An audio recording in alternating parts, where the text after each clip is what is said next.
Hey, qué placer saludarte. Bienvenido, bienvenida a este nuevo programa del Garito Eléctrico. El día de hoy tenemos novedades y sorpresas para ti que están increíbles. Te aseguro que te van a encantar.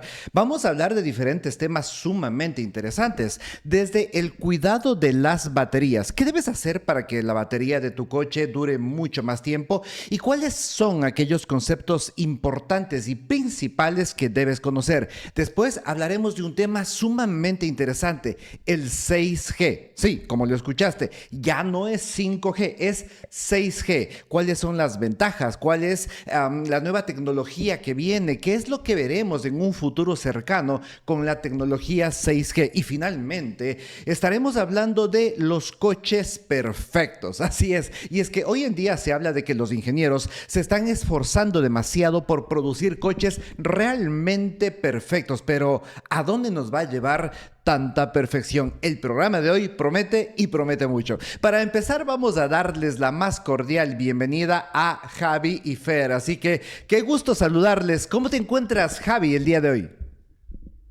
Hola, perfectamente. Con ganas de empezar y comentar todas estas cuestiones que has indicado, porque son muy interesantes, la verdad. Sí, lo vamos a pasar muy bien y vamos a disfrutar al máximo este programa. Fer, qué gusto saludarte. ¿Qué tal, Diego? Igualmente, la verdad es que hoy llevaba un día un poco cansado, pero es escucharte y oye, como que me pone las pilas. Madre mía, qué energía, qué envidia. Muchas gracias. Bueno, siempre nos complace poder estar acá en un episodio más del Garito Eléctrico y pues creo que esto es la pasión que nos mueve a todos. Muchísimas gracias por estar acá presentes, pero ahora voy a presentar, antes de iniciar, a nuestro invitado especial del día de hoy. ¿Quién es nuestro invitado especial del día de hoy? Pues es Mario Garcés. Mario Garcés actualmente desarrolla su labor en CarWow y lidera todo lo que es el contenido editorial y la comunicación corporativa. Así que por acá le tenemos directamente ya a Mario. Mario, qué gusto compartir contigo el día de hoy. Bienvenido. Muy buenas noches, Diego y equipo. Encantado de saludaros. Es un placer aterrizar por esta plataforma que difunde información de manera tan amena y un placer estar con vosotros esta noche. Gracias, Mario. Bienvenido y será un gusto conversar contigo ya en unos minutos más. Mientras tanto, vamos a empezar el día de hoy, como tú ya nos conoces, con las noticias que tenemos preparadas. Y es que son tres noticias que realmente me han dejado mucho que pensar.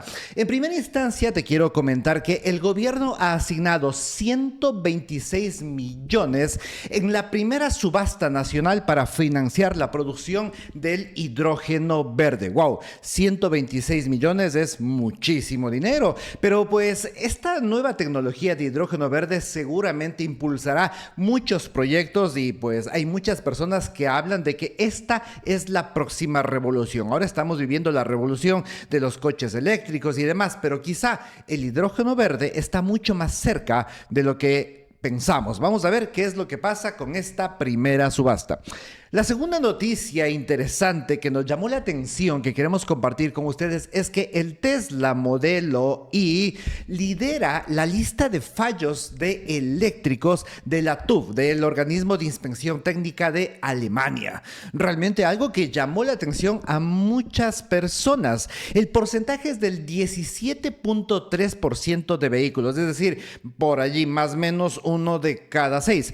¿Cuáles son los principales fallos que han encontrado? Principalmente en el sistema de suspensión, luego también en el sistema de frenos, realmente porque no hay mucho uso que se le da normalmente, y después de esto también el sistema de luces. Claro, ahora, esta inspección se lo hace a coches que están ya 2-3 años circulando, lo cual es bastante curioso porque justamente hace 2-3 años el modelo Y fue el más vendido a nivel mundial, pero seguramente cosas que hay que mejorar. Hay muchas personas que en los primeros años criticaron mucho a Tesla por la calidad de sus vehículos y de ciertos acabados acabados. Ellos, como todos, han aprendido, han mejorado, pero quizá hay mucho todavía por mejorar y por aprender, y esto también les dará la pauta de ciertas correcciones que deben hacer para los futuros modelos. Y finalmente, una noticia que a mí personalmente me deja con un mal sabor, me da mucha pena que haya sido así, pero es que BYD deja España definitivamente. Ya no va a instalar su fábrica en España de coches eléctricos, sino que se la lleva para Hungría. ¿Qué es lo que pasó? Pues piensan que Hungría, pues, al estar mucho más céntrico, digamos así, la distribución va a ser mejor. Aparte, se habla de que el gobierno húngaro le dio algunas facilidades a la marca para que pues puedan instalar la fábrica de coches eléctricos en su territorio. Lástima porque bien o mal todo lo que es inversión en el país hace que se mueva mucho dinero, que se muevan puestos de empleo, que se dinamice la economía, en fin, bueno, se abran nuevas oportunidades en un futuro. Y hasta aquí tenemos las noticias de esta semana. Pero vamos ahora sí con un tema sumamente importante para todos, de trascendental importancia, pues el tema de las baterías de los coches eléctricos. Es importante que entendamos el presente y el futuro de las famosas baterías de los coches eléctricos, pero no solamente eso, sino algo trascendental, que es cuáles son los tipos de baterías que existen. ¿Cómo debemos usarlas de manera correcta? ¿Cómo podemos hacer para alargar la vida útil? Y para eso nos va a acompañar Javi el día de hoy. Entonces saludamos a Javi. Javi, ¿preparado ya? Listo ya, Diego. Así que sin problema ninguno, arrancamos con las baterías. Perfecto. Empecemos entonces conversando un poco sobre el tema de las baterías. Y primero quisiera que me comentes cuáles son los diferentes tipos de baterías que existen. Sí, bueno, antes de hablarte de las baterías que existen, ¿no? Que son en principio, pues podríamos hablar de tres tipos de baterías para generalizar un poquito. Me gustaría dar un poquito de contexto. Es decir, probablemente el tema de la batería es lo que más miedo da a los usuarios, ¿no? Es decir, o dice, oye, no me voy a comprar un coche eléctrico por la batería. ¿Qué pasa con la batería? ¿La tengo que cambiar a los 2, 3 años? ¿Va a perder autonomía, no? Y yo, bueno, me gustaría desterrar un poquito todo este tipo de ideas, todo este tipo de cuestiones, porque no es así. Porque yo creo que la referencia que tenemos es una referencia de hace ya un tiempo, ¿no? Es decir, yo me acuerdo de baterías de níquel hidruro metálico de hace ya como 20 años que perdían rápidamente potencia y tenían un efecto de memoria muy acusado. Y la referencia más común que tienen todos los ciudadanos es la batería del teléfono móvil, ¿no? Entonces, la idea que tenemos en la cabeza es, oye, mira, al cabo de un año y medio, 2 años, esa batería ha perdido pues la mitad de su capacidad y ya no tiene esas prestaciones, ¿no? Y yo quiero que desterremos esto de la cabeza. Es decir, esto no sucede así en los vehículos eléctricos. En los vehículos eléctricos se utilizan otras tecnologías, se utilizan otras químicas y, lógicamente, no podemos comparar una batería de un teléfono móvil con una batería de un vehículo eléctrico, que es totalmente diferente. Y además tenemos un ordenador que gestiona esa batería, que es la BMS, ¿no? Entonces, hay que cambiar esta idea y tenemos que olvidarnos de este tipo de cuestiones. Al margen de eso, la tecnología de baterías cambia continuamente, ¿no? Y no es lo mismo la de hace 5 años que la que tenemos ahora. Y si quieres te comento cuáles son las químicas que tenemos ahora, ¿no? Que es lo que Sí, sí, estamos por manejando. supuesto. Me parece sumamente interesante la introducción que acabas de dar, Javi, porque, por supuesto, mucha gente tiene todavía muchos temores asociados a esto y el objetivo Sí. de esta parte es precisamente aclarar absolutamente todo. Así que empezamos muy bien. Cuéntanos entonces ahora los diferentes tipos de baterías que tenemos.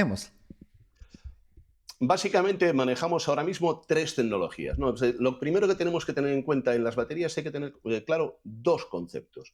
Un concepto que sería digamos, la química que se utiliza y la densidad de la batería, ¿no? Por un lado tenemos la densidad. ¿Y qué es la densidad de la batería? Pues la densidad es la cantidad de kilovatios hora que nos caben en un kilo, en un litro o en un volumen determinado. ¿De acuerdo? Entonces, vamos a diferenciar las baterías en función de su densidad. Lógicamente, hay baterías que tienen mucha más densidad y nos van a caber más kilovatios hora en menos espacio y otras que tienen menos y van a caber menos. Bien, y después tenemos las químicas. Primero empezamos hablando por la química de las baterías. Y se manejan ahora mismo fundamentalmente dos químicas y luego hablaré de otra más que sería la de níquel hidruro metálico, pero que digamos que no sería propiamente para vehículos eléctricos. Tenemos ahora mismo la química de NCM, que es níquel, cobalto, manganeso, que serían las baterías más habituales en marcas europeas y marcas de gama alta, por ejemplo, y que tienen muy buena densidad energética. Esto es lo que os contaba, es decir, en menos espacio puedo meter muchos más kilovatios hora.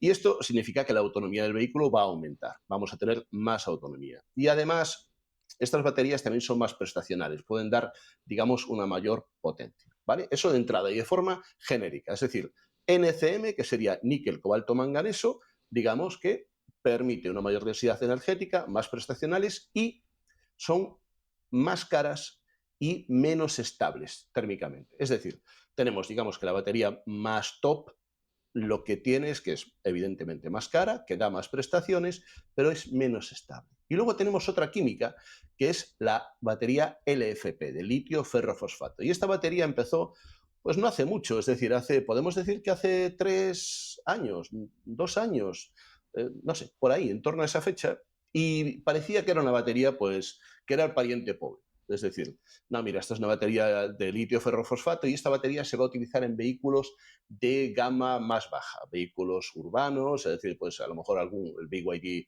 Dolphin o el MG4 o los Tesla Standard Range, ¿no? Es decir, esto es para una gama más baja porque es una batería menos prestacional, es decir, va a permitir menos carga y descarga y además de eso tiene una densidad menor, de manera que voy a tener menos autonomía, ¿no? Y esa es la idea que teníamos con las baterías LFP de litio ferrofosfato. Pero, como digo, esto no está siempre estable, es decir, esto está cambiando continuamente y estas baterías de litio ferrofosfato resulta que ahora tenemos baterías de litio ferrofosfato con, por ejemplo, 93 kilovatios hora, con picos de descarga de 525 kilovatios. De hecho, el vehículo con el pico de descarga más elevado que tenemos en Europa es un vehículo con una batería LFP, que es el Spen G9, ¿no? Y entonces esto ha cambiado, ¿no? Y además de eso permite, claro, una carga y una descarga altísima. Este vehículo que te cuento de Spen G9 permite cargas, pues eso, de 525 kilovatios, permite potencias de 575 caballos, es decir, esto ha cambiado. Por último, tenemos baterías de níquel hidruro metálico, que son Antes para de híbridos. pasar a esas, Javi, antes de pasar a esas, yo quisiera hacer una revisión puntual con respecto a las NCM y a las LFP. Se decía anteriormente, y quiero que me saques de esta duda, se decía anteriormente que la principal diferencia entre las NCM y las LFP es el tema de la autonomía y de la seguridad. ¿Qué tan cierto es esto? Porque ahora tú me estás diciendo que, claro, hablamos en un principio, empezamos hablando de densidad, que es obviamente relacionado directamente con la autonomía, pero ahora me hablaste de que se están desarrollando ya LFP de alta capacidad. Entonces, ¿es cierto que la principal diferencia entre estas dos, que son las más conocidas, digamos, es autonomía y seguridad o no? Sí, de entrada podemos decir, podemos generalizar, ¿no? Y cuando generalizamos siempre corremos el riesgo de equivocarnos. Si generalizamos, podemos diferenciarlas de esta manera, es decir, las NCM ofrecen una mayor autonomía, ¿vale? Y son más inseguras, ¿vale? Generalizando. Las LFP, menor autonomía, mucho más seguras. Es decir, en el caso del FP se han hecho muchas pruebas perforando la batería con accidentes y esa batería no llega en ningún momento a arder, ¿no? Entonces, esto generalizando, pero eso ha cambiado, como te he comentado. Es decir, ahora mismo las LFP yo creo que le están ganando el mercado a las NCM y van a permitir mayores autonomías, mayor descarga, mayor potencia, picos de carga más elevados. Es un mercado que no está estable, sino que está totalmente evolucionando de manera continua. Esto que acabas de decir me parece sumamente interesante. Es, como tú lo indicas, el concepto generalizado, pero existen matices. Y hoy en día, sobre todo con los nuevos desarrollos, vaya que se están produciendo cosas muy interesantes. La LFP, de lo que yo sabía, usualmente se le conoce como la batería que la puedes cargar siempre al 100%, que pues aguanta mucho más. En cambio, a la otra hay que tenerle un poco más de cuidado. Pero quiero que ahora nos hables del resto de los tipos de baterías que existen, porque pues hay algunas más. Y sobre todo también supongo que en función de los diferentes tipos de baterías, también los fabricantes eligen qué batería colocar a cada uno de los coches que van desarrollando, ¿cierto? Sí, claro, te lo comento. Es decir, efectivamente lo que hacen, o sea, tenemos que desterrar de la cabeza esa idea de que hay un tipo de batería y ya está. No, no, hay muchos tipos de batería y dentro de cada tipo de batería hay diferentes innovaciones y entonces va cambiando continuamente. Esto no es algo que esté quieto, ¿no? Pero sí, es lo que dices tú, es decir, los fabricantes lo que hacen es orientar cada tipo de batería a un vehículo determinado, ¿no? Entonces puedo ponerle una LFP, que es una batería mucho más económica, a un vehículo económico, ¿vale? Y que va a ser menos prestacional a un vehículo urbano, y a lo mejor a un vehículo que tiene muchos caballos, pues a un Tesla Performance, por ejemplo, le voy a poner una NCM porque permite una descarga mayor y unos picos de carga mayor también, ¿no? Entonces, claro, se orienta el mercado de baterías al mercado de vehículos y cada uno le voy a poner la batería que me interesa en función de prestaciones, química, precio, etcétera, ¿no? Es decir, no es algo, es así y ya está, no, no, no, cambia continuamente. No obstante, si te parece bien, pues hacemos un pequeño repaso de estas baterías, vemos qué es lo que tenemos ahora en el mercado, vemos ventajas e inconvenientes y vamos a empezar por la batería NCM, la de batería de níquel, cobalto, manganeso. Es decir, tenemos tres elementos, ¿vale? Son todas baterías basadas en iones de litio, ¿de acuerdo? Y lo que tenemos es que estos elementos le permiten dar, digamos, una densidad, una estabilidad determinada. Por ejemplo, el níquel permite que estas baterías NCM tengan una densidad energética más elevada, el cobalto le va a dar mayor estabilidad, el manganeso le va a dar una seguridad estructural, ¿vale? La batería de la ventaja de las baterías NCM, como ya hemos comentado, pues es una autonomía mucho más elevada, una buena durabilidad, es decir, aguantan muy bien, son más prestacionales, ofrecen una mayor carga y una mayor descarga, es decir, esto es la tasa 5C, la tasa C. Un día podemos hablar de lo que es la tasa C, que permite descargas y cargas en función de ese, por ejemplo, la 5C es la más elevada que tenemos ahora, ¿no? Y estas baterías permiten una mayor aceleración, ¿vale? Las NC. En cuanto a las desventajas, pues están claras también, ¿no? Y por eso yo creo que van a pasar a un segundo plano, ¿no? De ser las top, van a pasar a un segundo plano. Por ejemplo, el cobalto es caro. Y no solo es caro, sino que su extracción plantea problemas éticos. Recordemos que el 66% de la producción mundial de cobalto está en la República Democrática del Congo. Y ahí hay problemas de guerrillas, hay problemas de guerras, de una extracción incontrolada, etcétera. Además, el cobalto tiene un manejo térmico bastante delicado, un riesgo de mayor sobrecalentamiento, etcétera. ¿Dónde se usan estas baterías NCM? Pues en vehículos más top, más prestacionales, de vehículos de Tesla, BMW, Audi. Serían para vehículos, digamos, más caros, ¿no? Porque son más caras y ofrecen unas mejores prestaciones. Vamos con las baterías LFP, que son mis favoritas, es decir, de ser digamos, las hermanas pobres, pues han pasado a ser, digamos, las que tienen ahora más ventajas. Las baterías LFP son de litio ferrofosfato, son muy populares en vehículos eléctricos chinos y vehículos económicos. Por ejemplo, los Tesla Standard Range tienen baterías LFP. ¿Qué pasa? Que son químicamente más estables, ¿vale? Permiten cargas en principio al 100% más habituales. Eso hay que hablarlo también, es decir, no todo es tan sencillo, no todo es tan directo. A veces esa carga al 100% que recomienda el fabricante, más que porque sea bueno para la batería, es bueno para medir la autonomía que tiene el coche, porque otro día, si queréis, lo hablamos, pero para medir una autonomía en un vehículo con NCM va en función de un voltaje y en las LFP el voltaje es bastante plano, de manera que la referencia que tiene el vehículo es voy a cargar al 100% para saber cuánto es el 100% y de esa manera voy a saber cuánto es un 50%. Es decir, no es todo simple, ¿no? Tiene más complejo.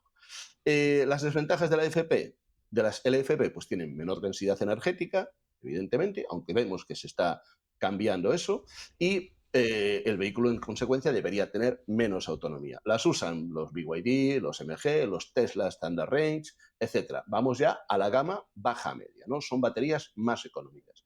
Y luego están las baterías NCA, que es una batería que ahora mismo está en cierto desuso, que se parece mucho a las baterías NCM de níquel cobalto manganeso. Las baterías NCA son de níquel, cobalto, aluminio, ¿vale? Y lo que tienen estas baterías es que tienen una vida útil más elevada, tienen una estabilidad térmica mejor y muy alta densidad energética. Lógicamente son bastante más caras, además difíciles de manejar térmicamente y están disponibles en vehículos de gama más alta, es decir, el Tesla Model S, el Tesla Model X, etcétera. Son baterías más caras y que no son tan habituales. Las más habituales son las NCM y las LFP. Y por último, tenemos las NiMH, que son las típicas baterías de toda la vida de níquel hidruro metálico, ¿no? Estas baterías que usábamos hace mucho tiempo, que tenían un efecto de memoria bastante elevado, bueno, también han mejorado, evidentemente, y se usan fundamentalmente no en eléctricos, sino en híbridos. Lo suele utilizar Toyota, Lexus, y bueno, tienen bastante estabilidad y seguridad. Su pega, pues que son pesadas y tienen poca densidad energética, ¿no? Y por último, no nos quedamos ahí, hay una serie de baterías emergentes que son, lógicamente, las baterías Ujú. en estado sólido, ¿no? Esas baterías en estado sólido prometen aumentar y mejorar la capacidad y la seguridad, ¿no? Hay Vaya, muchos, como veis, hay mucho abanico, hay mucho. vaya clase que nos has dado, Javi, sobre el tema de las baterías. Realmente se ve que conoces mucho sobre el tema y es sumamente interesante esto. Záfame de una duda. De lo que yo entiendo entonces, la elección de la química de la batería que voy a utilizar para un determinado coche eléctrico depende del equilibrio entre autonomía, costo y seguridad. Sí, ese es el criterio que emplean las marcas. Es decir, en principio, si yo tengo un coche más de perfil deportivo, le voy a dar una batería más prestacional. Si yo tengo un coche de perfil económico, voy a buscar una batería más económica y, lógicamente, va a tener menos prestaciones y menos autonomía. Para cada coche hay una batería determinada. Genial, sumamente interesante. Pero hablemos un poco ahora de las novedades tecnológicas. Me decías de las baterías de estado sólido. ¿Qué es lo que se viene? ¿Cuáles son las novedades tecnológicas con respecto al mundo de las baterías? Vale, la verdad es que a mí el tema de batería es un tema que me, me apasiona, me gusta mucho Se y es nota, un poco Javi, se raro, ¿no? nota. Es decir, que te gusten estas cosas es un poco raro, ¿no? Pues, ¿qué pasa? ¿Qué es lo que os digo? Es decir, esto es continua evolución. Dentro de 5 años no se va a parecer lo que tenemos ahora, no se va a parecer. Es decir, tú no puedes aplicar un criterio y decir, voy a comprarme una cosa ahora porque es lo que va a estar dentro de 5 años. No Ujú. es así, es decir, esa tecnología va a cambiar, ¿no? ¿Qué va a venir? ¿Qué es lo que promete? O el gran, digamos, objetivo serían las baterías de estado sólido. Lo que hacen es el electrolito, que ahora mismo es líquido, sería un electrolito sólido, están ahora mismo en desarrollo, ¿vale? ¿Y qué prometen estas baterías? Prometen cargas ultra rápidas. Por ejemplo, en 5 minutos vamos a cargar al 80%. Ya sé, esto lo habéis oído muchas veces, pero ya hay vehículos ahora mismo que cargan del 10 al 80% en 12 minutos, ¿vale? Con una batería LFP. De manera que la posibilidad de cargar en 5 minutos está ahí al alcance de la mano. Es decir, te va a costar lo mismo cargar y que echar gasolina y va a ser igual de rápido, ¿no? ¿Qué problema tienen? Pues que todavía están en desarrollo. Y al estar en desarrollo, no sabemos cuándo van a llegar, si van a llegar en el 26, en el 30, no lo sabemos, ¿vale? Pero claro, como todas las tecnologías, cuando llegan siempre son más caras. Cuando ya llevan una serie de años en producción, ese precio va a bajar, ¿no? Entonces, yo lo que creo que cuando aparezcan las baterías en estado sólido van a ser para coches más prestacionales, más caros, y va a haber que pagarlas, evidentemente. Después tenemos baterías sin cobalto, y esto es esencial. Es decir, tenemos que eliminar el cobalto de las baterías, porque el cobalto tiene un gran impacto ambiental, Claro. genera, como hemos visto, problemas en la República Democrática del Congo, es decir, hay Ujú. que eliminarlo. Y esto ya se está haciendo con las baterías LFP y se va a hacer con las baterías de litio-azufre, ¿vale? Y otra novedad que va a venir son las baterías de ion sodio, que van a ser mis nuevas favoritas. Es decir, yo tengo ahora mismo las LFP, las de ion sodio van a ser las baterías que yo creo que se van a imponer, ¿no? Al margen de las de estado sólido. ¿Por qué? Porque el sodio, recordemos que la sal está formada en un 60% por sodio, ¿vale? Pues Claro. el sodio es el sexto elemento más abundante en la corteza terrestre. El litio es bastante abundante, pero es el 32º, para que nos hagamos una idea. ¿Esto qué implica? Wow. Que vamos a tener un acceso muy rápido y muy sencillo al sodio. Van a ser baterías muy económicas. ¿Y qué problema tienen ahora? Que tienen poca densidad energética. Entonces, sí pueden ser utilizadas, por ejemplo, pues para almacenar energía en grandes espacios, entonces van a ser baterías muy económicas. En mi casa, por ejemplo, voy a poner una batería de ion sodio y no pasa nada, no puede pesar lo que sea, puede ocupar un espacio y no hay ningún problema. Pero sí que van a conseguir que estas baterías de ion sodio sean mucho más densas y se pueden utilizar en vehículos. Y después están los diseños, es decir, tú puedes cambiar el diseño de la batería. De hecho, nos sonará a todas las baterías estructurales, ¿no? Esto, por ejemplo, también lo pensaba hacer Tesla y también lo hizo BYD con la Blade 2. Es decir, hay baterías en forma de cuchilla que ya la propia batería forma la estructura del vehículo. Es decir, no hace falta que yo ponga una batería y luego le ponga un armazón que va a pesar y me va a quitar espacio para esa batería, sino que la propia batería es la estructura del vehículo, ya es muy sólida y ya no va a tener ningún problema y voy a ahorrar espacio y peso. Por último, conocemos las tecnologías que se aplican de V2L, es decir, Vehicle to Load, es decir, yo puedo cargar algo con la batería del coche, puedo utilizar, pues yo que sé, un aspirador, ¿vale? Luego hay Vehicle to Home, que sería, digamos, transferir esa energía de la batería del vehículo a la casa. Y luego está V2G, que es Vehicle to Grid, que sería, oye, igual que yo ahora mismo tengo la energía de los paneles solares y la puedo vender a la red, voy a poder hacer lo mismo con la energía que tengo en el vehículo. Es decir, la puedo pasar a la red. Y eso, que ahora mismo pues, parece que no existe, sí puede suponer una gran ventaja el hecho de que yo pueda recargar ese vehículo cuando es económico, puedo volcarla a la red cuando la red lo va a necesitar, puedo dar estabilidad a la red para evitar esos apagones. Es decir, toda esta tecnología está en continuo cambio y es realmente, realmente útil. O sea que lo que esperamos de aquí a unos años más realmente es algo loco. La tecnología, tú sabes, Javi, avanza demasiado rápido y con todo lo que nos acabas de contar ahora, ya me imagino cuando estas baterías de estado sólido finalmente mejoren su densidad energética, definitivamente va a ser una locura y pues seguramente marcará un antes y un después en todo el tema de la movilidad eléctrica. Sumamente interesante y de hecho creo que vamos a tener que hacer un programa especial hablando solamente de baterías porque es un tema que da para rato y sumamente interesante.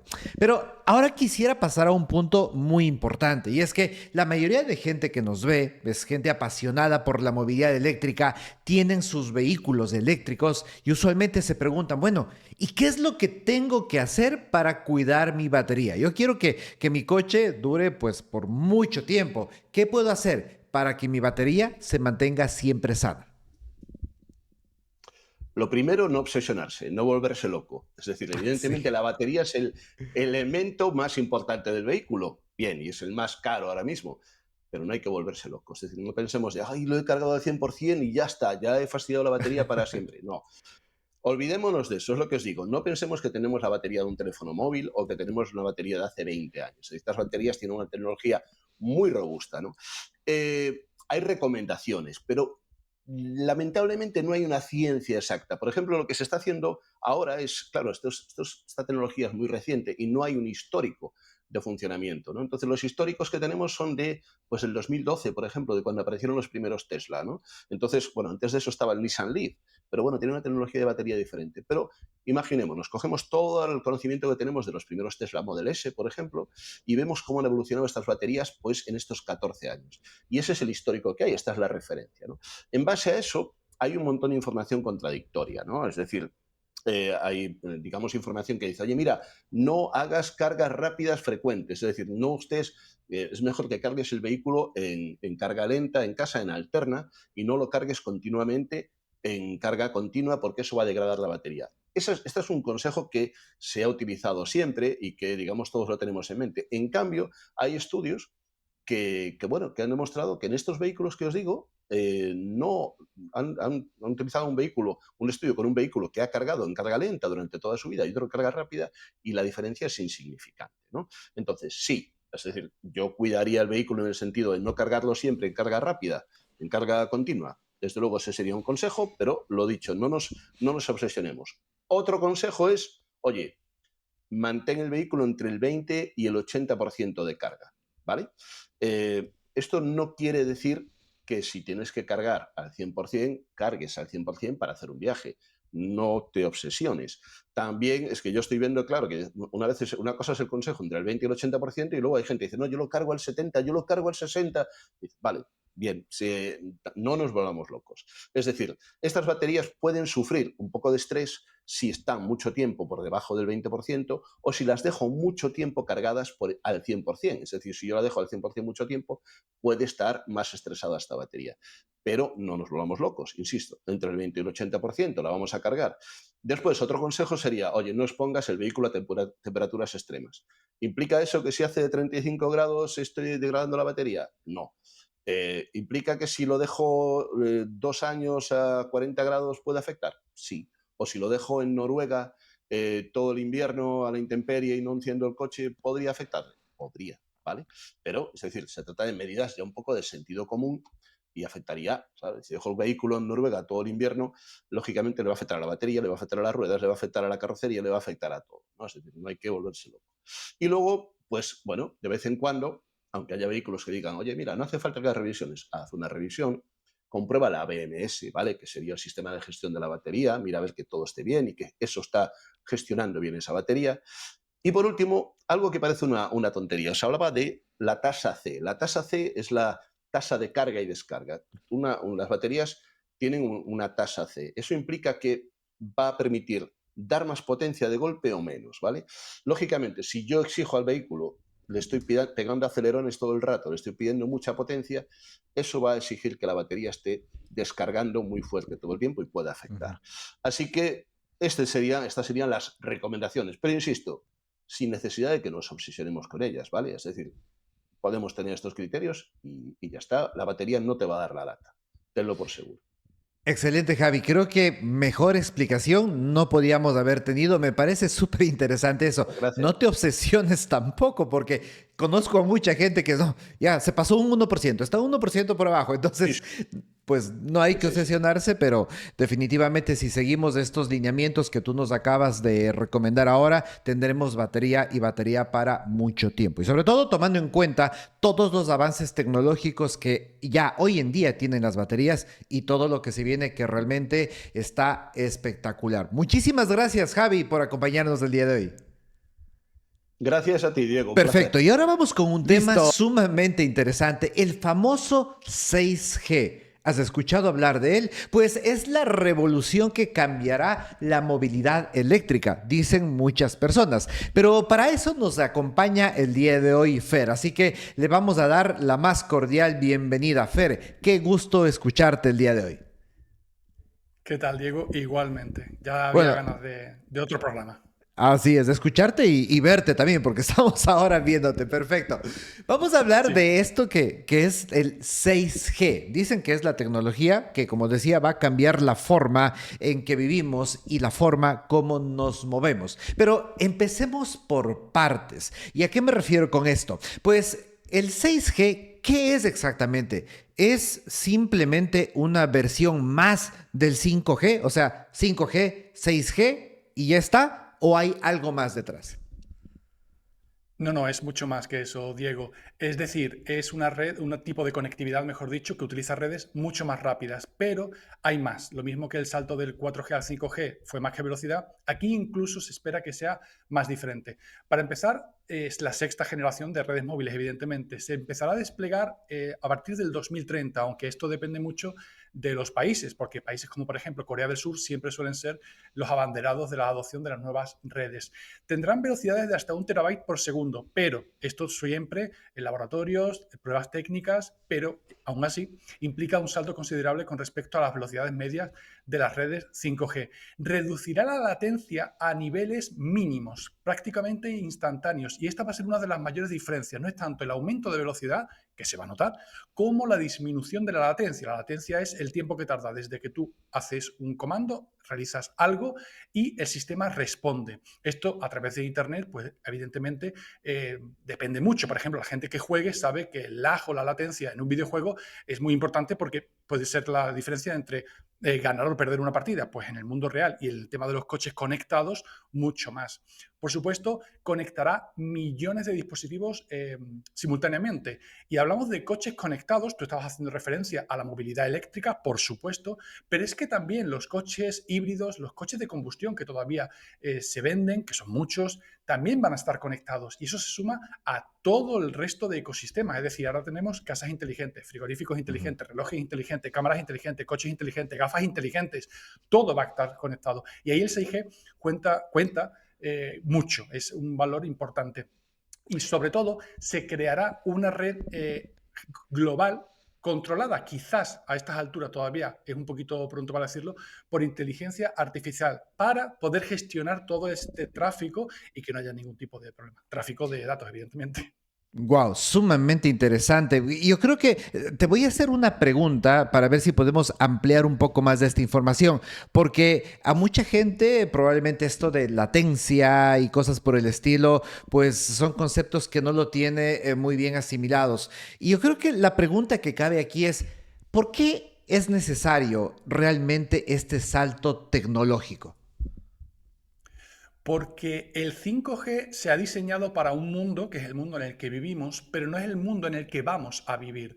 Es decir, Oh. es insuficiente para soportar la creciente demanda de dispositivos conectados, aplicaciones inmersivas, coches autónomos que se conducen solos, aunque evidentemente se conduzcan controlados por el ordenador que va a bordo, sistemas energéticos distribuidos. Todo requiere una alta velocidad, mayor que la que tenemos, muy baja latencia y máxima fiabilidad. Y esto también es clave en el 6G. Wow, sumamente interesante. Ahora, yo creo que es importante entonces empezar a hablar ya de la parte de la tecnología. Vamos a hacerlo, digamos que lo más digerible que podamos para que todas las personas con o sin conocimiento tecnológico nos puedan entender. Pero algo sumamente importante es hablar de tecnologías. ¿Cuáles son las tecnologías que hacen posible todo esto del 6G? Bueno, pues voy a ser muy poco técnico, voy a intentar ser muy poco técnico para que todo el mundo nos entienda. Fundamentalmente, por ejemplo, ondas en terahercios, ya no hablamos de megahercios o gigahercios, son frecuencias más altas que permiten velocidades mucho mayores, pero necesitan infraestructuras muy densas. Por otra parte, Massive MIMO, que son muchas antenas que enfocan a una misma señal y reducen las interferencias. Superficies inteligentes, es decir, paredes y objetos que redirigen señales para mejorar la cobertura. Seguro que muchos de nuestros oyentes han tenido problemas de cobertura de Wi-Fi en su casa y dirán, vaya, pero si mi casa no es tan grande, ¿por qué? Pues por los materiales que está construida la casa, la distribución, las paredes, todo esto en una escala global, mundial, más que de tu propia casa, es mucho más importante. Y también la computación de borde, es decir, el edge computing con inteligencia artificial. La red será capaz de gestionar automáticamente la conexión, la calidad y la seguridad de los datos que van a través de la misma, porque con tal cantidad de datos, con tal cantidad de infraestructura, esto tiene que ser automatizado, no puede ser manual. Wow, súper interesante y gracias por hacerlo tan digerible, Fer. Es decir, para que nos quede claro entonces, tenemos los megahercios, después los gigahercios y después los terahercios, ¿es así? Sí. De acuerdo, y en este caso, entonces ya cuando hablamos de 6G estaremos hablando de terahercios. Y lo que nos cuentas ahora es una tecnología que realmente nos vuela la cabeza. Pero algo que me llamó mucho la atención es lo que hablaste sobre el tema de mejorar inclusive la cobertura, es decir, ¿cómo afectará este tema de 6G la cobertura en aquellas zonas rurales o en aquellas zonas remotas donde ahora mismo es muy difícil llegar con una buena calidad de señal? Bueno, pues la forma en la que llega la cobertura no depende solo de la red, pero en el salto a 6G ya vamos a ver cosas normalizadas, como por ejemplo la integración de redes terrestres con satélites. Ya cualquiera, por ejemplo en Wow. España, puede darse de alta en redes como la de Starlink, una de las empresas de Elon Musk, y no necesitas tener cobertura de antenas, simplemente con un satélite. Pues la integración de las antenas, de los drones también, que pueden mejorar la cobertura de forma puntual en algunos sitios, de los satélites, todo eso combinado con todas las ventajas que ya hemos mencionado, hará que la cobertura sea muy diferente, al menos en teoría, de la que tenemos con el 5G y de la que hemos tenido en el pasado con 4G, 3G, etcétera. Wow, súper interesante. Veo que evidentemente toda la evolución natural de la tecnología va a hacer que ya eso de que zona de baja cobertura quede en el pasado y ahora todos disfrutemos de una muy buena señal. Y la gente seguramente se va a preguntar, pero a esta famosa nueva red 6G, ¿voy a poder acceder con mi dispositivo actual, con mi móvil actual o no? No, evidentemente no. Eso sería como esperar poder conectarte a una red 5G con un Nokia 3310 del siglo pasado. No se puede. Necesitamos procesadores, módems, antenas, todo diseñado para esta nueva red 6G, pero es un cambio en este sentido de cambio de dispositivo muy parecido al que vimos con el salto del 3G al 4G y luego del 4G al 5G. Es decir, se empezará el despliegue en 2030 y en un momento dado, cuando tú tengas tu teléfono móvil, tu coche, poco a poco lo irás cambiando y ya los futuros modelos estarán actualizados a esa nueva conexión 6G. Y supongo que en su debido momento, quizá las dos tecnologías van a convivir por un tiempo hasta que se haga todo este proceso de transición. Ahora que ya hemos hablado justamente de esto, creo que cabe la pena hablar sobre el tema de las ventajas concretas. ¿Cuáles son aquellas ventajas concretas del 6G, tanto para los usuarios como para la industria? Bueno, pues para empezar, para el usuario, aquí voy a ser también un poquito breve, no me quiero poner muy técnico, y todo esto es para lo que se va a trabajar. Digo esto porque yo, que llevo trabajando en el tema de la telefonía móvil durante ya más de 2 décadas, yo he visto el cambio entre lo que se suponía que iba a ser el 5G y lo que ha sido el 5G. Ujú. Lo mismo con el 4G y con el 3G.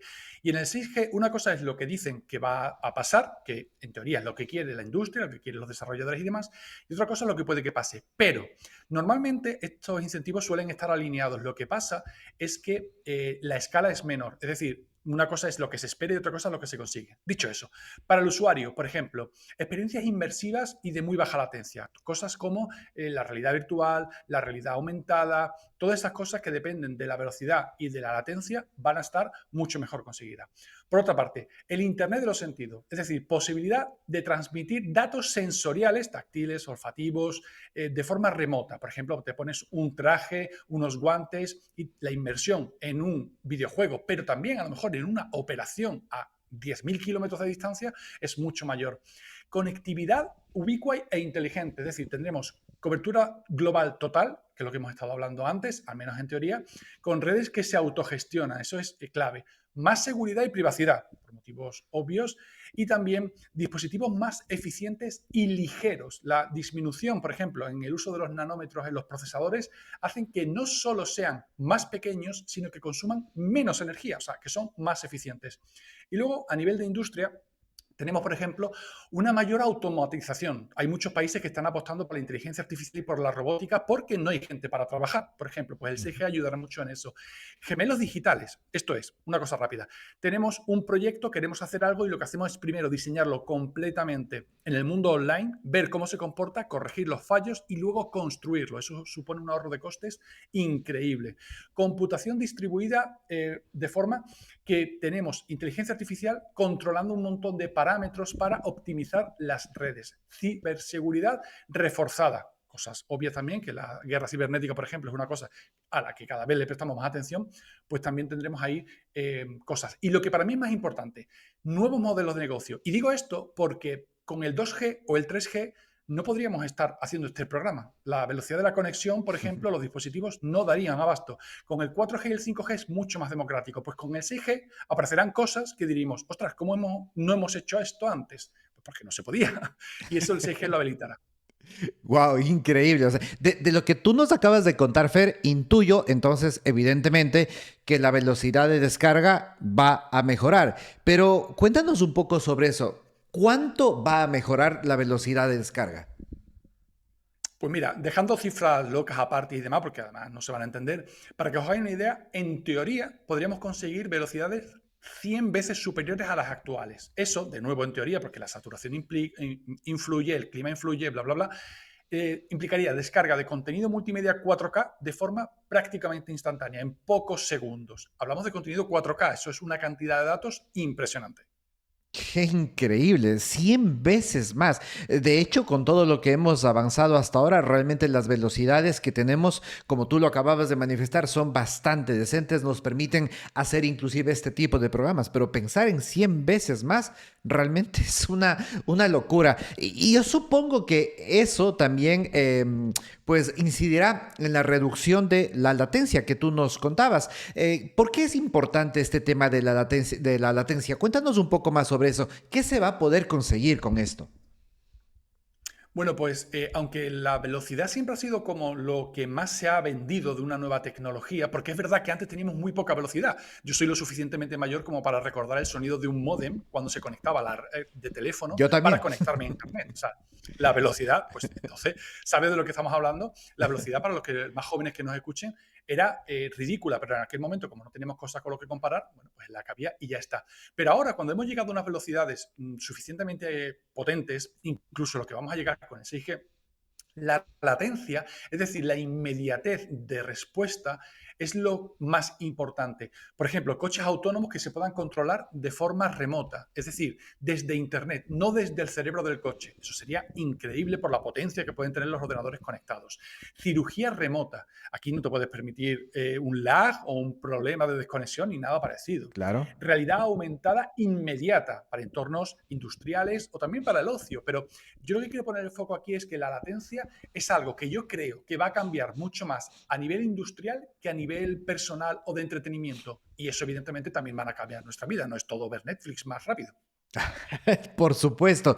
Wow, realmente avances que van a ayudar a que la humanidad evolucione aún mucho más rápido, sobre todo este tema de los coches que ya pues se manejarán desde una central, eso implicará probablemente cero accidentes, cosas por el estilo, y este tema de las aplicaciones en medicina que me parece una cosa increíble, de locos, vamos. Ahora, lo que quisiera que hablemos un poco, Fer, es sobre las nuevas aplicaciones que traerá esta tecnología 6G en nuestro tema, en la movilidad eléctrica y urbana.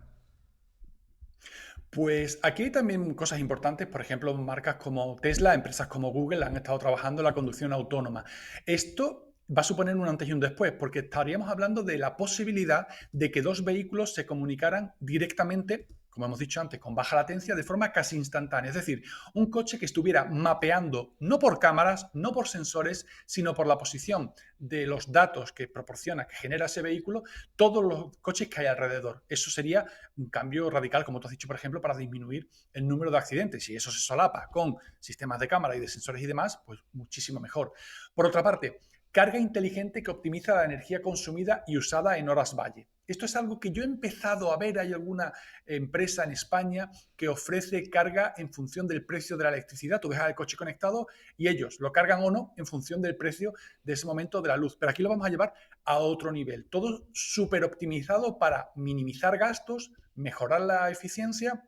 Y en el tema, por ejemplo, de la ciudad inteligente, que será una gran parte del cambio con respecto a los coches conectados, sería diagnósticos constantes de una carretera, del tráfico que hay en un lugar, del flujo, cambio, por ejemplo, de los semáforos en función del tráfico que haya. Todo esto se coordina desde la administración a los coches privados y toda esa integración, yo iba a decir millones, pero es que puede que sean miles de millones de dispositivos comunicándose entre sí de forma fiable e instantánea. Todo eso puede ser un antes y un después. Es decir, yo, ya digo, mi abuelo recuerda cuando no había coches. Pues a lo mejor en un futuro los más pequeños recordarán cuando los coches no iban solos y no iban conectados. Y dirán los de entonces, madre mía, qué antiguos erais. Digo, pues sí, pero bueno, así es la tecnología que va cambiando poco a poco. Y nos dirán, ¿y en serio tú tenías que conducir el coche? Seguramente que sí. Ahora, Seguro. con respecto a esta nueva tecnología 6G, con respecto a la red, ¿podría gestionar mejor el uso de las energías renovables? Sí, todo lo que sea gestión y comunicación lo va a mejorar. Integrará millones de sensores y los usuarios podrán armonizar la oferta y la demanda, sobre todo cuando haya un parque de baterías grande. Hablo, por ejemplo, en España y otros países que están un poquito más avanzados que nosotros, pero cuando tengamos más baterías podremos cargarlas y descargarlas en función de los parámetros convenientes, ya sea la seguridad energética, el ahorro de costes, lo que sea, pero tener todos esos datos funcionando mediante una velocidad prácticamente instantánea gracias al 6G y sin latencia, esto puede cambiar la forma de gestionar las renovables, que además cada vez habrá más, o sea que será más importante. Wow, súper importante. Y pues al final de todo esto, todo lo que nos acabas de contar, todos los avances que vienen, que es una locura, ¿quiénes de verdad se verán más beneficiados? Pues yo creo que todo el mundo, potencialmente todo el mundo, pero Aquí depende de los nuevos modelos de negocio. No obstante, veremos mejoras en los usuarios individuales, por supuesto, más velocidad, menos latencia, también en las industrias, es decir, los sistemas sanitarios, la cirugía a distancia, la logística y el transporte, cuando empecemos a ver no solo vehículos que se conducen solos, vehículos autónomos, sino camiones autónomos. Esto va a ser importantísimo, es decir, hay mucha falta de profesionales de conducción de camiones en España y muchos otros países. Cuando los camiones se puedan conducir solos, cambiará la logística, porque no tendrán que pararse por seguridad, porque podrá conducir 24 horas, todo eso, en teoría, abaratará costes, o sea, todo, potencialmente todo es positivo. Y por supuesto será de una forma más segura. Hemos hablado muchísimo ya del tema de las ventajas, de todos los beneficios que va a traer esta nueva tecnología, pero ahora quiero que nos centremos exclusivamente en el tema de coches eléctricos. Ya me has hablado de la conducción autónoma y demás, pero un poquito más a profundidad. ¿Cómo va a impactar el 6G exclusivamente en el tema de los coches eléctricos? Bueno, pues para empezar, los coches eléctricos suelen ser los que están más avanzados en conducción autónoma, pero esto implica que la conexión entre ellos va a ser mucho mayor. No solo el coche con el entorno, sino el coche con otros coches. O sea que habrá menos accidentes y se optimizarán las rutas. Si el coche automáticamente sabe que el atasco es mayor por un sitio y es capaz de cambiar solo la ruta, pues genial. Por otra parte, se puede mejorar la recarga, y aquí sí que aplica exclusivamente a coches eléctricos o coches híbridos, porque los de combustión no, porque con una recarga inteligente que coordina vehículos, puede evitar picos de carga en un sitio o en otro, en un momento o en otro, y maximizar el uso de las renovables. Es decir, tú tienes tu coche conectado y en función de la producción que haya, voy a imaginarme un escenario. Por ejemplo, en España hay horas en verano, a mediodía, en la que el precio del kilovatio es casi negativo. Digo casi negativo porque bruto es negativo, pero luego lo que nos llega a nosotros, no. Imaginad que dijera el Estado durante 2 horas la carga de los coches eléctricos va a ser gratuita para soportar el aumento de la producción eléctrica. Pues genial, todo eso, evidentemente de forma Claro. automática, no nosotros enchufando el coche. Y se podrá diagnosticar el coche a distancia. No solo que entre en remoto un mecánico para ver si pasa algo, sino también que lo pueda arreglar. Y luego, dentro, la opción multimedia puede cambiar. Es decir, podremos ver funciones de realidad aumentada dentro del coche, streaming en 8K cuando se normalice, cosas así. Yo he visto coches, sobre todo de China, eh, con pantallas detrás que tú dices, ostras, o algún BMW también, por cierto, eso es un cine. Pues imaginaos, eso es una resolución ultra alta. Genial. Yo me imagino viajando en esos coches. Si hoy en día es tan divertido viajar en un coche eléctrico, ya me imagino allí. Realmente sería una experiencia de otro mundo el poder viajar mientras disfrutas de una película con la familia y el coche solo se encarga de todo. Wow. Algo que me quedó sonando a mí, y te quiero volver a preguntar, perdóname que insista sobre esto, pero ¿es seguro que la latencia va a ser tan baja?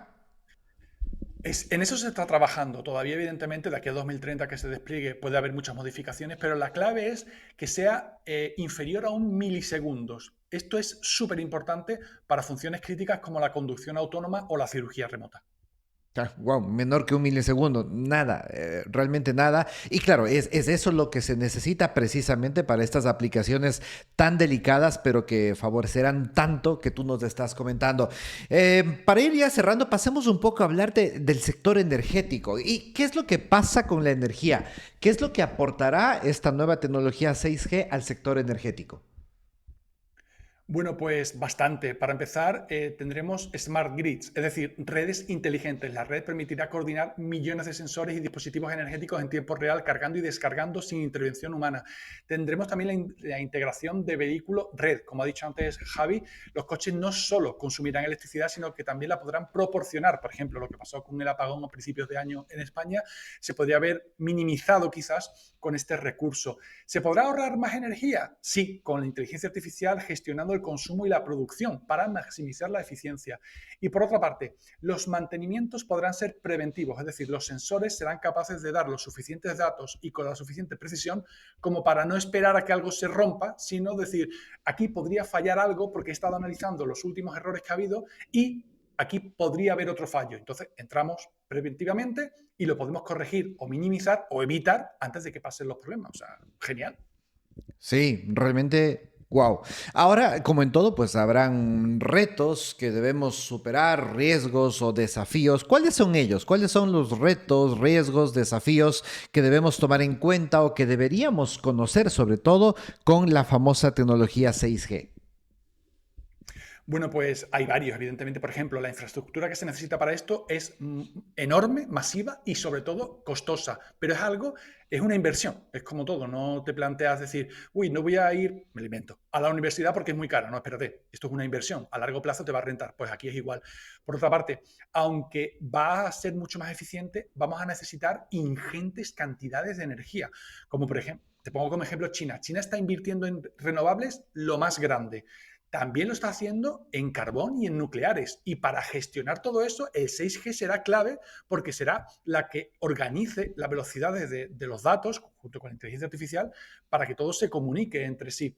¿La privacidad está en riesgo? Hombre, pues podría ser, pero ¿por qué? Porque va a haber muchísimos más datos y mientras más datos tengamos, más posibilidades hay de filtraciones o de ataques. Aquí hay una cuestión y es que se podría ampliar la brecha digital, es decir, gente que se quede un poquito descolgada y ya no es que no sepa cómo cargar su coche eléctrico, sino que no sepa hacer cosas más importantes. O sea que la educación digital sobre el 6G también creo que es clave. Wow, sí, yo creo que totalmente, 100% de acuerdo contigo. Y de igual manera, hablemos un poco sobre el tema de la responsabilidad. ¿Cuál es la responsabilidad que tendremos al respecto de esto? Aquí, a ver, lo de siempre, la responsabilidad primero es individual, tú tienes que informarte, tienes que estar enterado, pero también de las empresas metidas en el negocio y del gobierno. ¿Por qué? Porque todo el mundo tiene que trabajar junto para garantizar un uso ético de esta nueva tecnología, seguro y sostenible. Por supuesto, acompañando la innovación con políticas adecuadas y sobre todo con educación para que no tengamos problemas. Por ejemplo, te pongo un ejemplo, un problema importante que han traído las redes 4G y 5G, el tema de las redes sociales, no por las redes sociales como tal, sino por lo que están generando. Pues aquí es igual, el 6G puede que tenga problemas en un futuro como una red, pero no por la red en sí mismo, sino por el uso que le vayamos a dar. Pues aquí yo creo que la educación también es clave. Como dicen, el problema no es de la herramienta, sino de cómo utilices la herramienta. Y creo que en eso todos tenemos que ser responsables. Realmente me he quedado anonadado, anonadado es poco, con todo lo que nos has comentado, Fer. Increíble los avances que se vienen con esta nueva tecnología. Vamos a cerrar esto ya y para cerrar lo que quiero es que me comentes tú, como una persona que pues ha revisado mucho sobre el tema y que conoce mucho sobre 6G, ¿cómo imaginas que será en ese futuro, ahora ya muy cercano, en el día a día, nuestra vida con el 6G? Bueno, pues yo creo que la palabra es conexión. Te voy a poner un ejemplo y es que cuando alguien viene a mi casa, obviamente yo no tengo 6G en mi casa, pero yo uso muchos dispositivos conectados. Mi coche está conectado, mi placa fotovoltaica está conectada, mi casa está conectada, evidentemente, mis electrodomésticos también. Y cuando alguien viene se sorprende porque yo puedo interactuar con todo y para mí es de una forma un tanto incluso arcaica, porque hago una pregunta y tarda un poquito en responder, porque no siempre funciona todo con la fiabilidad que me gustaría. Pues yo creo que el 6G será lo que yo espero que pase en mi casa o en mi coche, pero para todo el mundo. O sea, una cosa muy futurista, si lo quieres ver así. Pero bueno, echa la vista 25 años atrás, tampoco, o 30, no tenemos que irnos a mitad del siglo XX para ver todo lo que ha cambiado. Pues imaginad eso, ya no 25 años en el futuro, sino 10 simplemente. Yo creo que va a ser bastante llamativo. O sea que, en conclusión, sí lo alcanzamos a ver, Fer. Sí, sí, seguro que sí. Listo, excelente. Muchísimas gracias, Fer. Gracias por acompañarnos del día de hoy y sobre todo gracias por comentarnos de este tema tan importante y trascendental. Espero que tengas una muy buena semana y pues nos vemos pronto. Gracias, Vamos Diego. Un ahora, placer. gracias, Fer. Vamos ahora a hablar sobre un tema que a mí me llamó bastante la atención. Coches demasiado buenos.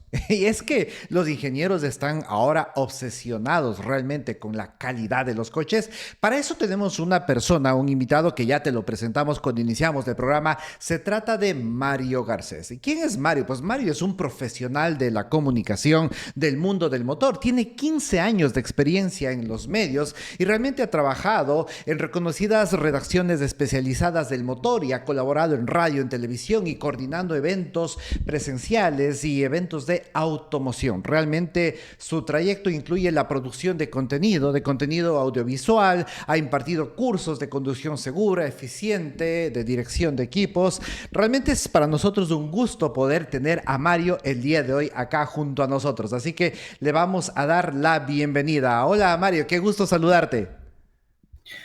Gracias, Diego, por esa introducción. Un placer, como os comenté antes, y gustoso de compartir con vosotros lo que buenamente pueda aportar esta noche. El nivel está muy alto, la verdad, debo decir. Muchísimas gracias a ti por acompañarnos. Para nosotros es un placer tenerte acá. Empecemos conversando sobre este tema. Estamos llegando ya a un punto en el que los coches son demasiado buenos en realidad. Es que los ingenieros de verdad se están obsesionando con la perfección, con algo positivo, y eso quizá puede empezar a jugar en contra de la experiencia del usuario. ¿Qué nos puedes comentar al respecto?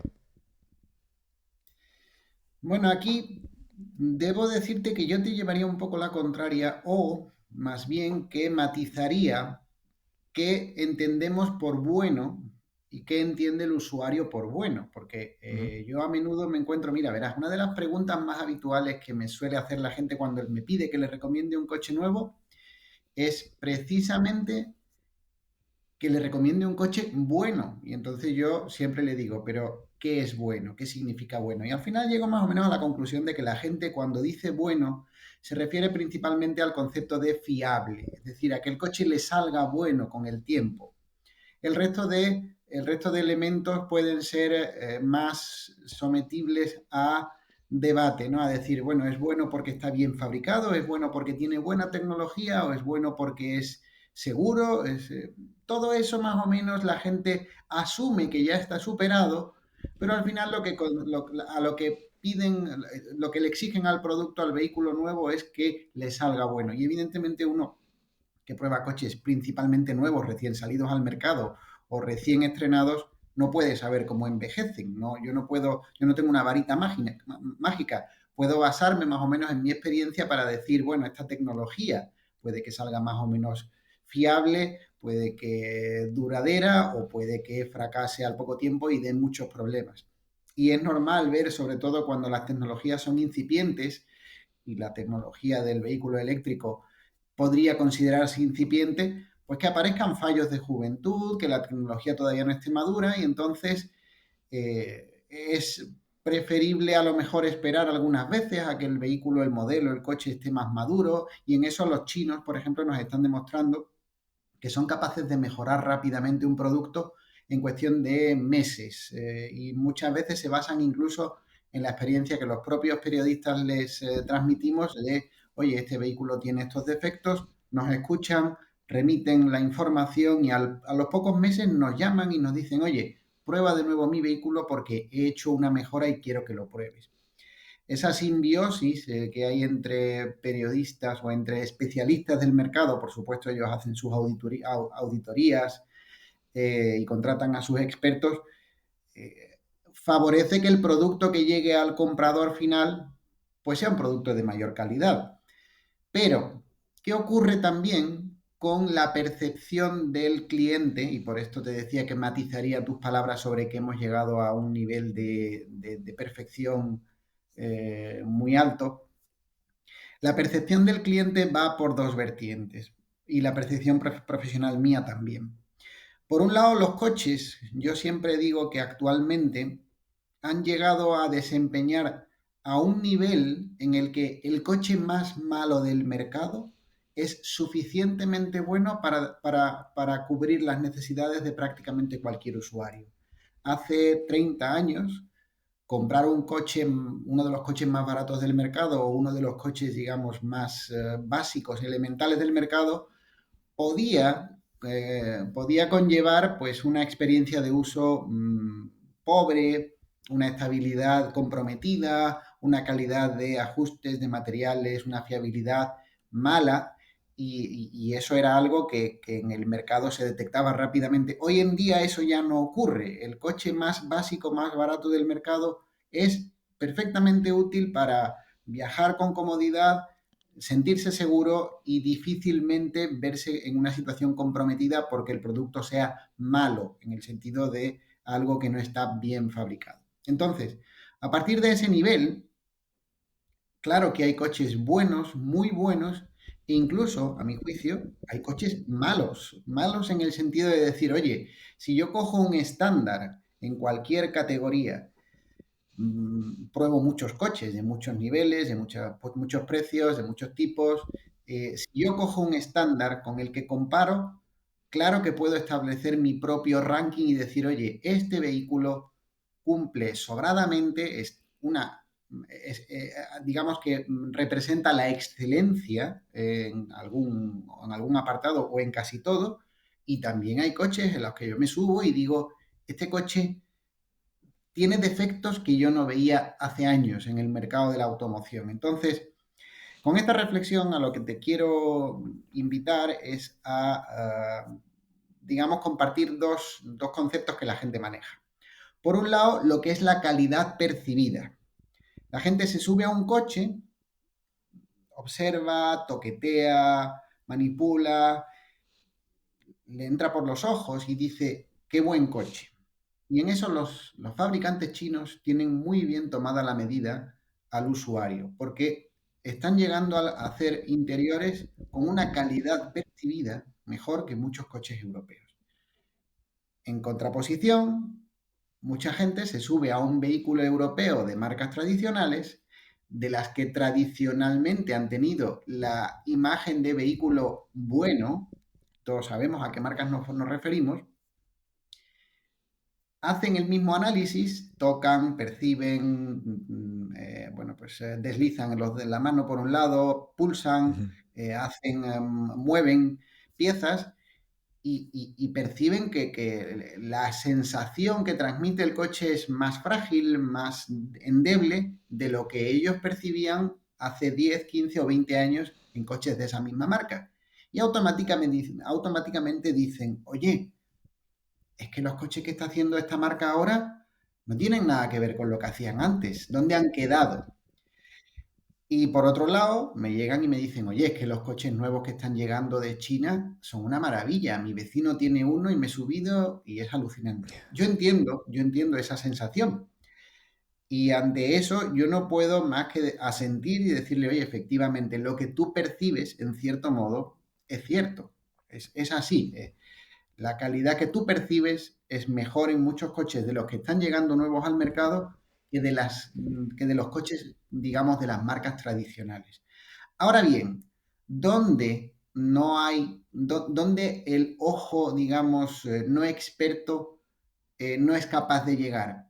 Precisamente donde el desarrollo de un vehículo es más costoso y más difícil de afinar. Yo suelo decir que afinar un producto, y lo sé por experiencia, digamos, por los años de experiencia hablando con expertos dentro de las marcas, con ingenieros y con responsables de desarrollo, un elevadísimo porcentaje del coste total de desarrollo de un coche es refinar ese vehículo en su fase última. Cuando ya el coche está en fase previa a salir al mercado, ya lo tienes perfectamente, digamos, redondeado. Refinar ese vehículo hasta que hasta que satisfaga a alguien que se suba y no sepa nada de coches y diga todo me parece agradable, es muy costoso. Y en eso las marcas europeas y tradicionales de Occidente han conseguido que el vehículo en general, de la marca y modelo que sea y del nivel y de precio que sea muy homogéneo. Entonces tú no te encuentras con problemas de vibraciones, ruido, sensación de falta de estabilidad, etc. Eso en las marcas chinas todavía no está perfeccionado, pero a cambio te ofrecen un vehículo que en lo fácil que es el envoltorio generan una sensación, lo que hemos dicho, una calidad percibida mucho mejor. Por lo tanto, todo lo que está oculto al ojo, todo lo que es difícil percibir, desaparece de un plumazo para el usuario que se queda exclusivamente con lo bonito que es el coche. Yo no digo aquí en ningún momento que los coches chinos sean vehículos malos. No, en absoluto. De hecho, tienen innovaciones muy importantes que están llegando al mercado, sobre todo de las marcas de lujo, porque es donde primero se amortiza la innovación. Pero las marcas europeas y las marcas tradicionales occidentales no están sabiendo vender precisamente las bondades que durante tantos años han pulido y han trabajado. Es decir, ese perfeccionamiento, ese saber hacer que les da un producto en el que ni la estabilidad, ni el confort, ni el control de lo que se suele llamar vibraciones, ruido y digamos, aspereza, es ya un problema. Eso ya está superado en la industria de la automoción tradicional y es algo que han llevado a un nivel en el que cualquier coche, desde el más barato, te permite viajar con confort y con sensación de placer, digamos. Entonces, bueno, hay diferentes conceptos y con esto ya resumo esta primera parte de la intervención que hay que matizar para entender qué es eso de aspirar a hacer el mejor coche, digamos. Wow, sumamente interesante lo que nos acabas de compartir. Entonces, digamos que en resumen, no decimos que hay coches perfectos, sino coches buenos. Como tú lo acabas de decir, la gran mayoría de ahora son coches buenos. Ahora, dentro de esos matices hay que analizar algunas otras cosas sumamente interesantes. Claro, como dicen, pues la experiencia te da sabiduría y pues todas estas marcas europeas que llevan años en la industria, evidentemente tienen conocimiento profundo sobre todos los puntos que nos acabas de comentar. Ahora, ¿qué tan cerca están las marcas chinas? Ya creo que lo han igualado en el tema de acabados. Como tú dices, exteriormente se ve, se siente, se nota, la gente percibe realmente algo del mismo nivel o quizá muchas veces superior. Pero, ¿qué es lo que falta para llegar a ese punto de los coches europeos en todos los sentidos? Y te hago otra pregunta para que de una vez me ayudes respondiendo. ¿Es cierto lo que dicen que muchas de estas marcas inclusive se han llevado a ingenieros de larga trayectoria de algunas marcas europeas precisamente para asesorar en esos puntos? Sí, a ver, digamos que efectivamente la calidad de interior ya la han superado. La sensación de calidad, que era, digamos, lo primero con lo que el usuario se queda, esa ya la han superado y de hecho yo he estado este año en el Salón de Shanghái, te subes a muchos coches de marcas, sobre todo del segmento medio alto y lujo, de marcas chinas, y la experiencia a bordo es mejor que en muchas marcas tradicionales de lujo porque cuidan mucho el detalle en cuanto a materiales, en cuanto a ajustes, en cuanto a insonorización y en eso pues la verdad es que son muy buenos, incluso han superado al producto tradicional de Occidente. Para alcanzar digamos, el grado de excelencia al que son capaces de llegar las marcas tradicionales, probablemente yo creo que tampoco sea la aspiración que ellos tengan. Y en eso me baso en algo que precisamente va con la cultura de cada país. Por un lado tenemos que Occidente y Japón han fabricado durante años basándose en el método Kaizen, que es un método que nació después de la Segunda Guerra Mundial en Japón, que era el proceso de mejora constante. Es decir, para los japoneses y en paralelo para las marcas que se basaron en el método de producción que nació en Japón, que es como se han fabricado los coches durante las últimas décadas, el proceso de mejora constante lo que hacía era aspirar a hacer el mejor producto posible. En especial a los japoneses se les da eso muy bien en todas las áreas en las que se especializan porque para ellos bastante no es suficiente, ellos solamente quieren lo mejor. Y eso muchas veces va en detrimento, primero, de los márgenes de beneficio, cosa que se nota precisamente en marcas que de repente pues están teniendo problemas financieros precisamente porque no están siendo capaces de rentabilizar las enormes inversiones que están haciendo. Aquí está el ejemplo de Porsche, por ejemplo, o del grupo Volkswagen, que también se ha visto salpicado por determinadas políticas en las que se ha pillado los dedos o incluso realmente mintió, como fue el problema del Dieselgate hace una década y que lleva arrastrando desde entonces. Pero esta aspiración de conseguir el mejor vehículo posible en este caso, choca con la cultura china que fabrica, precisamente por cultura, no buscando la excelencia, sino el cercano, el producto cercano, el producto que sea lo suficientemente bueno, pero no necesariamente el mejor. ¿Por qué? Porque eso les permite innovar mucho más rápido. Y así es lo que estamos encontrándonos en el mercado. El producto de origen chino no es mejor que el mejor producto europeo, pero es suficiente para la gran mayoría de usuarios. Y eso les permite dar saltos dentro del mercado en diferentes sectores, no siempre aspirando a tener el mejor, sino a tener lo suficiente y rápidamente ofrecerte algo novedoso en cuestión de poco tiempo.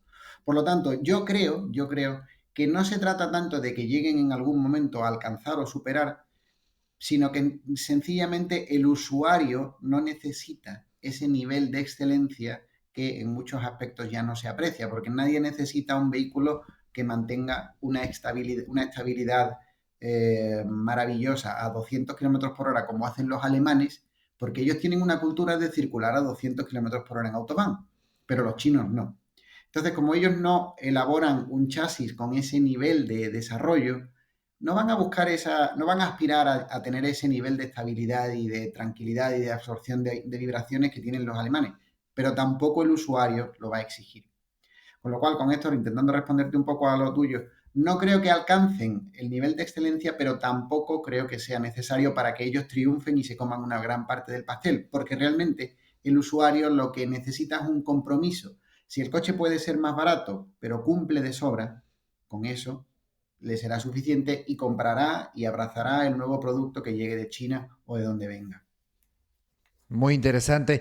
Lo que nos acabas de decir entonces es que definitivamente van a haber distintos coches o distintas marcas que quizá le apunten a diferentes tipos de usuarios o de consumidores. Habrá quizá aquella persona que prefiera esa perfección al milímetro, como tú lo acabas de decir, porque sencillamente no me gusta escuchar ni un solo ruido, y habrá quienes sean un poco más pragmáticos o que se vayan ya hacia el lado de la práctica probablemente. Pero dentro de lo que nos acabaste de comentar, hubo una palabra que me llamó mucho la atención. Dijiste innovación, que muchas de las marcas chinas estaban innovando. Se sabe y no es desconocido para nadie que en un principio, hace algunos años atrás, las marcas chinas al final del día eran como un clon de todo lo que salía al mercado. Pero definitivamente ahora han superado muchísimo ya ese nivel y pues podemos decir que ya no están simplemente copiando y mejorando, sino que también se encuentran ya innovando. Sí, por supuesto. Innovan probablemente no al nivel que... Vamos a ver, la industria del automóvil como tal ha dado un vuelco en los últimos 10 años, principalmente gracias a un game changer que ha sido Tesla. ¿Por qué?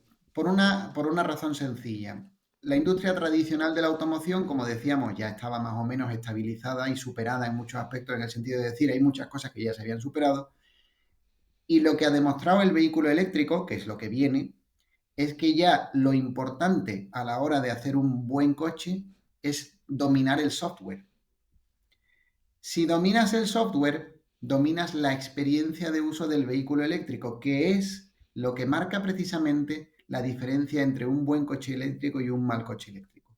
Aquí ya no estamos hablando de lo tradicional de un coche como se venía hablando hasta décadas anteriores, de si era más o menos bueno, no. Aquí ya lo que estamos hablando es de que la experiencia de uso del vehículo eléctrico sea buena. ¿Y eso qué implica? Y en eso la fortaleza de Tesla es muy difícil de batir.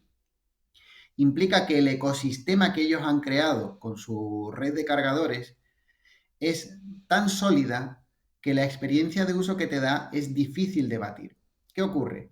Todas las marcas están sacando innovaciones, sobre todo en cuanto a baterías, que te permiten cargar más rápido, tener más densidad energética, con lo cual reducir el peso, que el peso siempre es un enemigo de la movilidad, ser más eficientes, etcétera.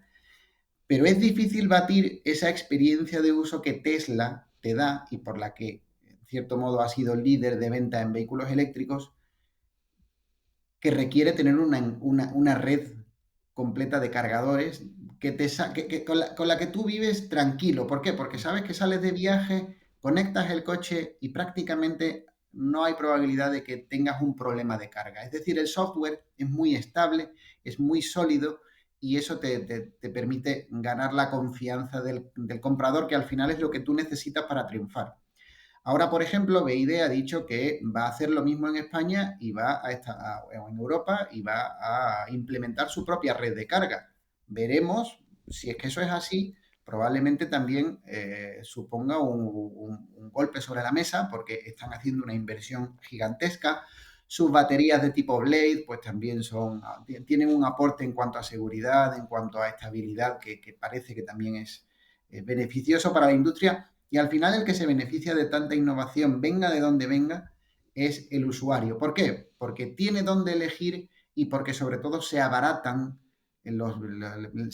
digamos, la competencia, porque las marcas llegan, te presentan nuevos productos, bajan los precios y obligan al resto de marcas, sobre todo a las tradicionales, que se pueden haber dormido un poco más en los laureles, a sacar innovaciones y a igualar o posicionar sus vehículos en cuanto a precio muy cercano. Por lo tanto, no sé si China nos llegará a generar el cambio, la disrupción que tanto necesita la industria para que el eléctrico despegue, pero sí que le va a dar una buena patada. Yo creo que el primer cambio importante lo ha dado sin duda Tesla. Es difícil alcanzarle porque ha creado una cadena donde todos los eslabones son muy sólidos y es difícil contrarrestar eso.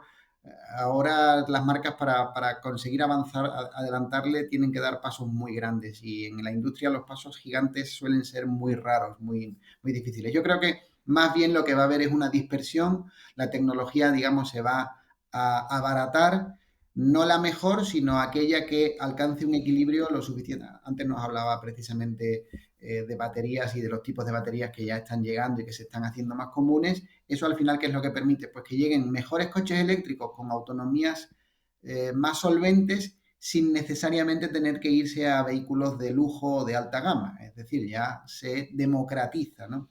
Por lo tanto, no creo tanto que sea una revolución en cuanto a tecnología como una democratización de una tecnología suficiente para un mayor número de usuarios. Totalmente de acuerdo contigo, Mario. Y como lo acabaste de manifestar, este game changer que fue Tesla, realmente vino a revolucionar el mercado. Y como todos sabemos, ahora BYD es la empresa de origen chino que está más cerca de alcanzar a Tesla. Ahora, ya para ir cerrando esto, quisiera hacerte una pregunta más. ¿Crees tú que la evolución de las marcas chinas finalmente será algo similar o parecido a lo que fue años atrás la evolución de las marcas japonesas o coreanas? ¿Crees que de aquí, en unos años más adelante, en este nuevo esquema de coches eléctricos, de movilidad eléctrica, veremos un BYD quizá a la altura de Toyota o definitivamente no? Mm, yo me hago la misma pregunta. A ver, el panorama tiene similitudes, pero también hay cosas que han cambiado mucho. En primer lugar, en los años 80, que fue cuando los japoneses, digamos, se expandieron al resto del mundo y sobre todo llegaron a Europa de manera potente y sobre todo en los 90 ya se establecieron, en ese momento vimos exactamente igual que ahora que la política europea para defenderse de las marcas japonesas fue implantar aranceles. Eso no evitó que llegasen. Lo que hicieron los japoneses fue exactamente igual que lo que están haciendo los chinos. Montar sus factorías aquí, esquivar así precisamente los aranceles y garantizar, por otro lado, que el usuario no tuviese ni largos tiempos de espera para recambios, ni problemas de suministro, ni en general una experiencia que pudiese alimentar el miedo, precisamente el miedo que las marcas tradicionales europeas infundaban en los compradores de vehículos japoneses, diciéndoles: no te van a llegar las piezas si tienes un golpe o si tienes un accidente o si tienes una avería, y eso hoy lo vemos también. Ahora bien, con el panorama actual también surgen algunas dudas muy bien fundadas, porque China lo que está haciendo es inundar el mercado europeo Y se sospecha, se habla y hay bastantes visos de que muchas de las marcas que lleguen no necesariamente vayan a continuar su carrera de expansión en los próximos años. Es decir, a grosso modo lo que parece que puede ocurrir es que, pongamos un número cualquiera, lleguen 40 marcas y de esas 40 sobrevivan 20. A los que hayan comprado coches de las otras 20 marcas, pues probablemente se encuentren con problemas de suministro o de... no lo sé. También hay que tener en cuenta que los vehículos de hoy en día no se fabrican como los de hace 30 años para que durasen toda una vida. La sociedad de consumo actual no compra un coche pensando en que le dure 15, 20, 30 años o hasta que se rompa. La sociedad de consumo actual compra el vehículo con idea de renovarlo en cuestión de unos años, sobre todo porque el vehículo eléctrico, digamos, es un producto que es más perecedero que el térmico porque rápidamente se ve superado por tecnología nueva que deja a un eléctrico en cuestión de 2, 3, 4 años obsoleto. ¿Por qué? Porque las velocidades de carga y las autonomías crecen mucho más rápido y eso hace que tu coche se pueda devaluar rápido. Entonces, ¿yo qué creo que ocurrirá? Y esto es exclusivamente una opinión de Mario Garcés, que observa, digamos, el panorama. Creo que llegarán muchas más marcas. El otro día revisaba y había más de 80 marcas, solamente en China, más de 80 marcas a nivel local, a nivel del país, de las cuales aquí todavía han llegado, pues no sé, ni una tercera parte. Creo que llegarán más marcas, de hecho ya están llegando, hay algunas que han anunciado su aterrizaje en 2026. Creo que el usuario en general tendrá una oferta durante un tiempo razonable, tal vez unos 10, 15 años, en la que crecerá muchísimo el producto de origen chino. Y creo que dentro de más o menos ese tiempo, tal vez de aquí a 2035, el, el mercado se estabilizará, habrá marcas que se asienten verdaderamente, evidentemente BYD va a ser una de ellas, casi seguro, y otras que desaparecerán porque además pertenecen a los mismos grupos muchas veces, pero quedará ya una red de suministro suficientemente estable como para que aquellos que hayan apostado por las marcas mayoritarias no tengan problemas, se encuentren con atención al cliente de calidad y equiparable, con lo cual ocurrirá más o menos lo que ocurrió con los japoneses, solo que los japoneses no hicieron en el mismo número, ¿no? Llegaron y más o menos se implantaron y muy pocas fueron las que no continuaron y más bien fue simplemente por estrategia comercial porque la marca como tal sigue vendiendo en otros países y simplemente Europa, pues a lo mejor no fue competitiva.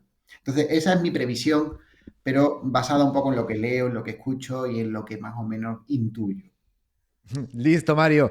Te agradezco muchísimo por haber compartido este tiempo con nosotros, por haber nos comentado todas estas noticias y todas estas cosas que al final del día nos hacen mucho pensar a cada uno de nosotros sobre qué es lo que se viene. Wow, me sorprendió esta parte que dijiste que los coches eléctricos al final terminarán siendo como los móviles, casi casi, ¿no? 2, 3 años y la tecnología crece tan rápido que probablemente habrá que ver qué opciones tenemos en el futuro. Mario, muchísimas gracias por estar el día de hoy con nosotros.